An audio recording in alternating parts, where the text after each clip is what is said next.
Joe Biden is pandering to illegal aliens. It's June 19th, 2024, and these are your headlines. The White House has unveiled a new parole program that aims to circumvent immigration policy by connecting illegal aliens married to U.S. citizens with benefits for legal immigrants. Governor Abbott released a statement labeling the policy as illegal and condemning the Biden administration's actions. He said President Biden's mass amnesty announcement is blatantly illegal and is a desperate pandering for votes in his failing re-election bid. He also explained that rather than solving the border crisis he caused, President Biden's mass amnesty will be yet another magnet to attract migrants to flood across our border illegally. President Biden needs to stop rewriting immigration law and start enforcing it. The governor described the new policy as gaslighting the American people by initially issuing an ineffective executive order pretending to secure the border, then offering amnesty to over 500,000 illegal aliens who are already in the country and married to U.S. citizens.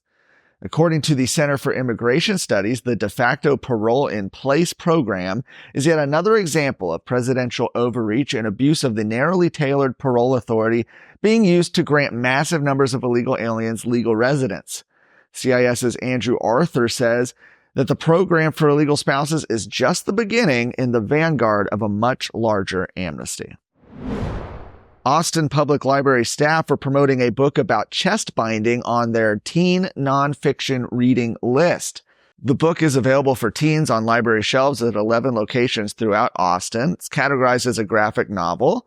Breathe, Journeys to Healthy Binding, and is a graphic guide for people interested in chest binding as a form of gender-affirming care. That's the quote.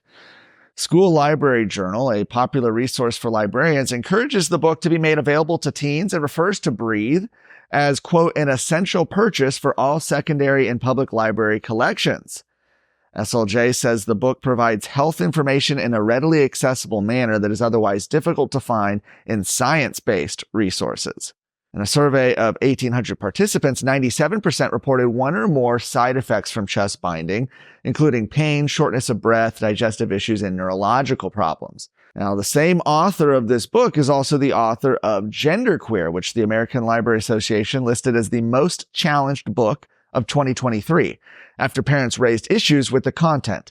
While the American Library Association considers challenges to books in school libraries as censorship and an assault on the freedom to read, parental rights advocates see many books in school and public libraries as containing explicit and age-inappropriate content. What are the important things out there in Texas politics and Texas news that matter to you, and what can you do about it? That's what we want to bring you with the Luke Macias Show on a weekly basis for 20 to 30 minutes. That way you can get the information and go do something for the rest of your week. I look forward to coming to you every Wednesday. After weeks of delay and questions over whether or not the Houston City Controller would certify the mayor's proposed 5-year collective bargaining agreement with the city's firefighters, City Council has unanimously approved the agreement, 14-0, with 3 council members absent. The proposal was approved a week after an associated $650 million bond payment for back pay to the firefighters was also approved. Despite the 8-year battle between the city and its firefighters now being in the past, and this fight has gone on for ages, it seems like, the mayor and council are left, figuring out how to pay for it.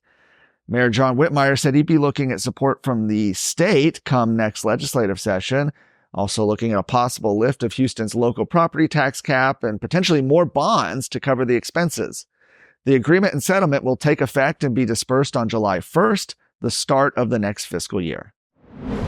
For more of today's stories, go to TexasScorecard.com.